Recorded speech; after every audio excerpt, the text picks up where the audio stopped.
Paper है हमारा knowledge and curriculum. आज हम डिस्कशन करेंगे 3 लैंग्वेज फार्मूला के ऊपर। थोड़ी सी कंसेप्ट है हमारी जिसमें हम पहले बात कर रहे थे कि ऑर्गेनाइजेशन ऑफ स्कूल एक्सपीरियंस कि किस तरह से स्कूल में जो है जो हमारे ऑर्गेनाइजेशन है वो किस तरह से स्कूल के बारे में उनको संगठन किस तरह से करते हैं और इस दौरान कौन कौन से जो है उसके प्रिंसिपल्स रहते हैं। ठीक है जी। फर्स्ट ऑफ ऑल हम लोग बात करते हैं संगठन के बारे में। तो क्या होता है जब भी संगठन किया जाता है तो during this period of time कुछ एक्टिविटीज़ की जाती हैं जिनको हम लोग क्या बोलते हैं, जनरल एक्टिविटीज़। ठीक है, अब जनरल हो गई, उसके अंदर क्या आएगा, सभाएँ आ जाएंगी, यानी कि जो है जो भी प्रोग्राम्स होते हैं उनके बारे में बात की जाती है। फिर कौन कौन से फेस्टिवल्स हैं, उत्सव हैं, उनके पर विशेष गतिविधियाँ होती हैं। देन जो है स्पोर्ट्स में खेल होते हैं और खेलों का समय, इनके ऊपर डिस्कशन चलती है, वाद विवाद, चर्चा, या यूँ कहिए कि during this period of time school के अंदर बहुत सारे कंपटीशंस होते हैं। डिस्कशन हो गया, डिबेट हो गया, संवाद हो गया। तो ये सब क्या है, प्रबंध और संगठनात्मक जो है इसमें भाग लेते हैं, सहभागिता सभी की होती है। फिर विशेष क्षेत्रीय भाषाएं, इनके अंदर क्या है, इंग्लिश, हिंदी, तीसरी भाषा कोई भी हो सकती है, गणित हो गया, विज्ञान हो गया, सामाजिक अध्ययन हो गया, इतिहास, कलाएं, हस्तशिल्प एवं कार्य, इन सबको सम्मिलित किया जाता है। तो जब इन सबको सम्मिलित किया जाता है तो इस द्वारा जो पाठ्यक्रम की जानकारी के कुछ सिद्धांत भी होते हैं। Some principles regarding the approach to knowledge the in the curriculum.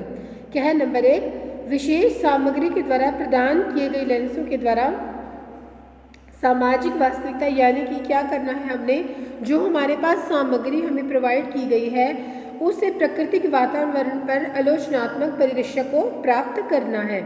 दूसरा है स्थानीय और संदर्भ पर आधारित जानकारी को स्थित करना और क्या करना है, निरीक्षण, अंतःक्रिया, वर्गीकरण, श्रेणीबद्ध और प्रश्न जो भी पूछे जाते हैं उनके अनुभवों को तर्क के साथ जोड़ना है।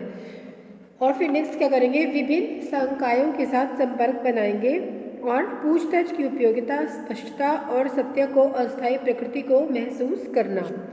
फिर प्रश्नों को प्रोत्साहित करना और नए नए प्रश्नों के लिए स्थान खाली छोड़ देना। देन समूह के द्वारा ज्ञान के क्षेत्र को विस्तृत किया जाएगा। नेत्रहीन विद्यार्थियों को गणित सिखाने के विषय में विकल्प या उनको कोई भी अल्टरनेटिव दिया जाएगा।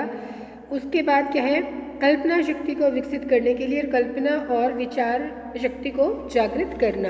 ये है हमारे प्रिंसिपल्स। इन प्रिंसिपल्स के दौरान हम लोग क्या करेंगे, ये सब देखेंगे कि किस तरह से जो है करिकुलम में जो भी चीज़ सम्मिलित की गई है उनको किस तरह से देखा जा रहा है, किस तरह से उनके बारे में विषय के कौन कौन से विषय को लिया गया है और किस प्रकार से इनको संबंधित किया गया है।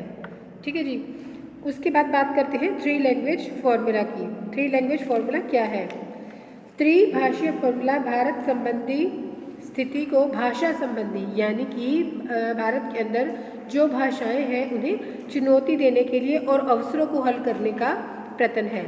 भाषा सीखने के अवसर के निम्नलिखित प्रावधान है और मतलब कुछ उद्देश्य निर्धारित किए गए हैं जिनको हम इस दौरान प्राप्त करना चाहते हैं। नंबर 1, बच्चों को मातृभाषा स्कूल में निर्देशन का माध्यम होनी चाहिए, यानी कि जो भी हम बच्चों को पढ़ा रहे हैं उसका माध्यम क्या रहेगा, मातृभाषा रहेगी। दूसरा, क्षेत्रीय भाषा सीखने वालों की मातृभाषा नहीं है तो भी वो शिक्षा के पहले 2 वर्ष, अब मान लीजिए किसी पर्टिकुलर एरिया में रह रहे हैं तो वहाँ की मातृभाषा हिंदी नहीं है या मातृभाषा उनकी कोई हो रहा है, पर फिर भी उनको क्या है, मातृभाषा सीखनी है। मातृभाषा में उनको 2 वर्ष पूरे कराए जाए ताकि बेसिक लैंग्वेज जो है सभी को आती हो। उसके बाद है प्राथमिक स्तर पर बच्चे राज्य और क्षेत्रीय भाषा अनिवार्य विषय के रूप में पढ़ेंगे। उसके बाद मिडिल स्कूल में बच्चे राज्य की भाषा एवं साथ ही अंग्रेजी भाषा भी पढ़ेंगे। उसके बाद है गैर हिंदी राज्यों में बच्चे हिंदी सीखेंगे और साथ ही साथ हिंदी सीखते हुए क्या करेंगे, उसे बोलने का भी प्रयास करेंगे। वहीं पर अन्य भाषाओं का भी अध्ययन किया जाएगा। हाई स्कूल में एक क्लासिक भाषा लागू की जा सकती है और हायर सेकेंडरी स्कूल में एक विदेशी भाषा भी लागू की जाती है। भाषा शिक्षण, बच्चों को दी जाने वाली भाषा में बहुभाषियों बनाने की, उनको इसका अर्थ ये नहीं कि हमने उनको मल्टी लैंग्वेज बनाना है या उनको बहुत सारी नॉलेज देनी है। इसका अर्थ ये है कि बल्कि विकसित होती हुई नीतियों का अर्थ भी होना चाहिए और साथ ही कक्षा कक्ष जो है एक संसाधन के रूप में प्रयोग में लाया जा सके। यानी कि बच्चों को बहुभाषीय बनाने की ज़रूरत नहीं है, लेकिन उनको बेसिक लैंग्वेज ज़रूर आनी चाहिए। उसके बाद बात करते हैं सेकेंड टीचिंग का।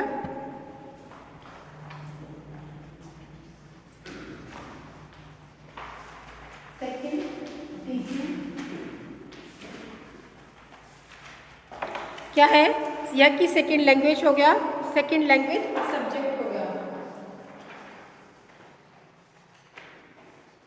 सेकेंड लैंग्वेज टीचिंग किसके अंदर होगी हमारी सेकेंड लैंग्वेज? दूसरी भाषा। ठीक है, पढ़ाने के लिए अध्यापक को क्या करना पड़ेगा? मौलिक शिक्षण निपुणताओं और कक्षा प्रबंधन निपुणताओं की कमी होती है, इसलिए विद्यार्थियों को कल्पनाशील एवं खोजपूर्ण बनाने में असफल रहते हैं। अध्यापक के जो है पूर्व सेवा प्रशिक्षण में अगर त्रुटि रह जाती है तो बच्चों को सीखने में समस्याओं का आना संभव हो जाता है। तो क्या है, इस लाभ से बच्चे वंचित न रहे उसके लिए बच्चों को कुछ रिकमेंडेशंस थे, कुछ सिफारिशें थी। बच्चों को अपने जीवन के अनुभवों को लिखने के लिए कहा जाए, यानी कि वो अपनी भाषा के अंदर अपने जीवन के अनुभवों को लिख सके और फिर उन्हें कक्षा में पढ़ने के लिए कहा जाए। बच्चों को अतिरिक्त पाठ्य सामग्री पढ़ने के लिए कहा जाए जिसमें कहानियाँ हों, कविताएं हों और जो बच्चों का मनोरंजन वो लगातार होता रहे। द्वितीय भाषा हमने किसको अडॉप्ट किया है? इंग्लिश को द्वितीय भाषा के रूप में स्वीकारा गया है। सेकेंड लैंग्वेज क्या है? टीचिंग हमारी है। तो द्वितीय भाषा शिक्षण के लक्ष्य क्या है? तरीके, सब्जेक्ट मैटर क्या है? विषय सामग्री क्या है? विद्यार्थियों की भाषा के साथ साथ परिचितता एवं भाषा के प्रति उनके दृष्टिकोण और उनके स्तर को बदलना है। सेकेंड लैंग्वेज, फर्स्ट लैंग्वेज मातृभाषा को लिया गया है, सेकेंड लैंग्वेज इंग्लिश लैंग्वेज को लिया गया है। इंग्लिश एज अ सब्जेक्ट हो गया थर्ड में, या फिर सब्जेक्ट हो गया और एज अ मीडियम हो गया। तो कक्षा 1 के विषय के रूप में पढ़ाने के लिए जो है कक्षाओं में शिक्षण नीति के द्वारा पाठ्यक्रम का जो है स्तर बताया गया है, या उसको आलोचनात्मक स्तर से भी देखा जा सकता है।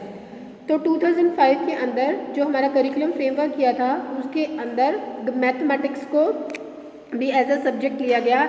इससे क्या होगा? बच्चों की योग्यताओं विकसित होंगी और स्कूल जो है गणित का संकीर्ण उद्देश्य यानी कि उपयोगिता और क्षमताओं का भी विकास कर पाएगा।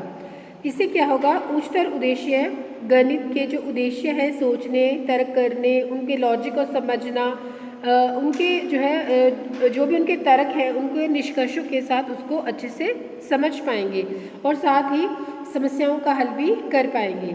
तो गणित शिक्षा में, स्कूल में गणित शिक्षा में कुछ समस्याएं आती हैं। नंबर 1, गणित का बच्चों के मन में डर बैठ जाता है और असफलता की भावना लगी रहती है और पाठ्यक्रम इस समस्या को हल नहीं करता है, इन्हें किसी भी प्रकार गुणी नहीं बनाता, साथ ही वे गणित की शिक्षा का आनंद उसके योग्य भी नहीं ले पाते हैं। समस्याएं अभ्यास या मूल्यांकन के तरीके यांत्रिक होते हैं, रटने पर इनको बल दिया जाता है, अधिक बल नहीं दिया जाना चाहिए। अध्यापकों में आत्मविश्वास होना चाहिए, तैयारी होनी चाहिए और समर्थन की कमी कई बार देखी जाती है। तो बच्चे गणित से डरने की अपेक्षा इसका आनंद उठाना सीखें। क्या क्या रेमेडीज रहेंगी कि बच्चे मैथमेटिक्स में आनंद प्राप्त करें, गणित सीखें और गणित सूत्रों को याद करें और कहीं ना कहीं उनको प्रयोग करें। फिर गणित में बच्चे गणित को बातचीत, संवाद और आपस में डिस्कशन के साथ इसकी प्रॉब्लम को सॉल्व करें, यानी कि कुछ विषयों को समझना शुरू करें। बच्चे इस बारे में पॉजिटिव एटीट्यूड रखें। बच्चों का अध्यापक क्या करें? टीचर बच्चों का पॉजिटिव एटीट्यूड इसके बारे में डेवलप करें, उनको मूर्त और अमूर्त जो है उनके बारे में भी बताएं। ठीक है जी, ये थी आज की हमारी कंसेप्ट जिसमें हमने बात की कि 3 लैंग्वेज फार्मूला क्या है, प्रिंसिपल्स क्या है और मैथ और इंग्लिश इसके अंदर क्या क्या रोल प्ले करते हैं, क्या क्या बच्चों के अंदर डर बना रहता है जो वो मैथमेटिक्स पढ़ते हैं।